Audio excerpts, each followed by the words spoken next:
GFSGP mendanai fase ke-6 ini karena memang sudah bagian dari program GFSGP dan memang pendanaannya saat ini berfokus kepada Indonesia Timur dan pulau-pulau kecil yang ada di wilayah Indonesia dan yang banyak mengalami kerentanan terhadap perubahan iklim, isu lahan kering, dan biodiversity adalah kebanyakan di pulau-pulau kecil di Indonesia Timur. Kita tahu kalau pulau kecil itu rentan ya, artinya dia rentan dari yang namanya bencana alam, rentan dari yang namanya terisolasi gitu ya. Jadi 3 hal itu, soal air, soal ketahanan pangan, dan soal energi menjadi perhatian utama untuk isu-isu yang dihadapi masyarakat di pulau kecil.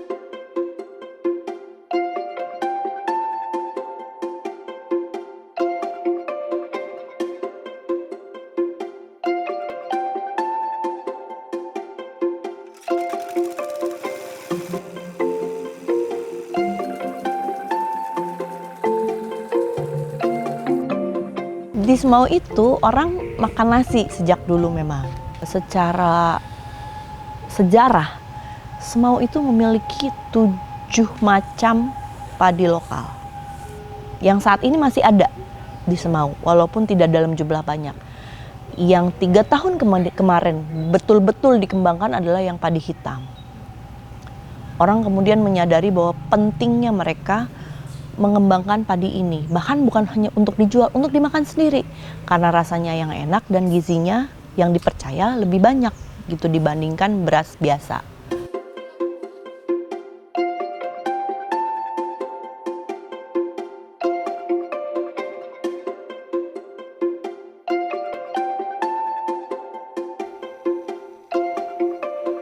Wakatobi ini punya persoalan samalah dengan pulau-pulau kecil lainnya, yaitu untuk air, ketersediaan air. Banyak desa-desa di sana yang biasa mengalami tidak ada air sama sekali. Nah, untuk itu sebetulnya di dalam agenda GFSGP bagaimana menyimpan air di tanah melalui pohon-pohon yang ditanam dengan tidak menggunakan pupuk kimia atau input kimia, itu menjadi agenda utamanya juga gitu loh di Wakatobi.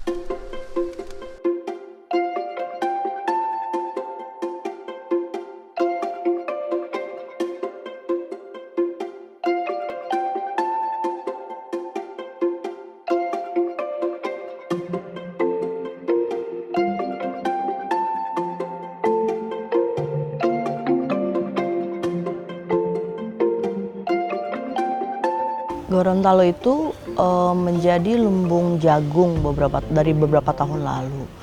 Kalau kita ke Gorontalo itu hampir semua hamparan pertanian itu ada jagung sampai ke puncak-puncak bukit gitu. Ini sebetulnya bertentangan dengan yang disebut pertanian berkelanjutan ya. Di Gorontalo karena tadi disebutkan juga tanahnya berbukit-bukit, sehingga banyak lahan pertanian itu yang ada di lereng bukit yang kemiringannya bisa melebihi 45 derajat. Akan tetapi Gorontalo tidak mengenal tradisi terasering. Nah, kemudian ini menjadi salah satu program yang diusulkan di wilayah transmigrasi Saritani.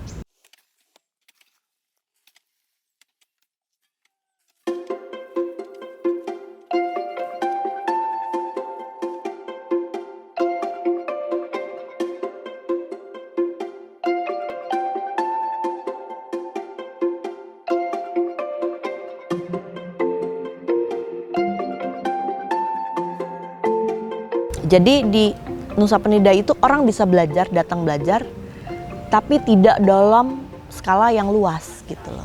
Bisa belajar pertanian organik, bisa belajar soal biogas, ya tapi tidak dalam skala yang luas gitu. Misalnya ada di sini, ada di sini. Nah, mungkin yang bisa menjadi kayak semacam praktek yang bisa dipelajari dan kemudian juga bisa direplikasi langsung adalah kayak tempat pengelolaan sampah terpadu. Karena ini mereka berjuangnya cukup lama untuk dapat dukungan dari Banjar, dari masyarakat, dari pemerintah misalnya. saat ini itu adalah satu-satunya di Nusa Penida. Baterai remote kau usah.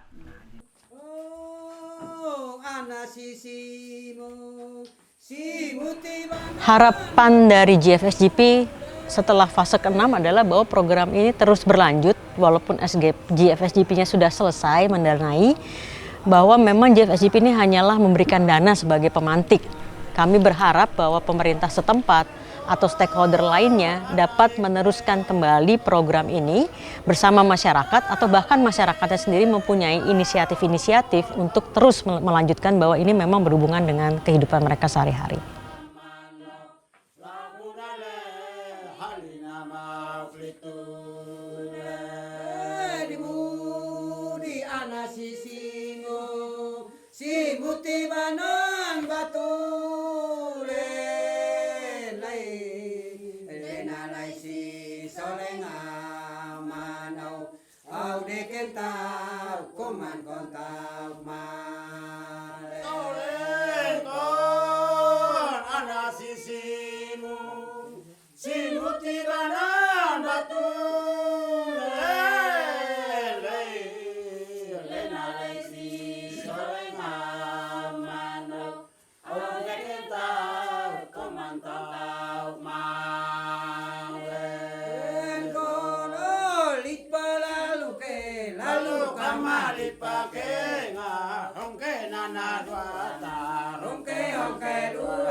Batte lilin sang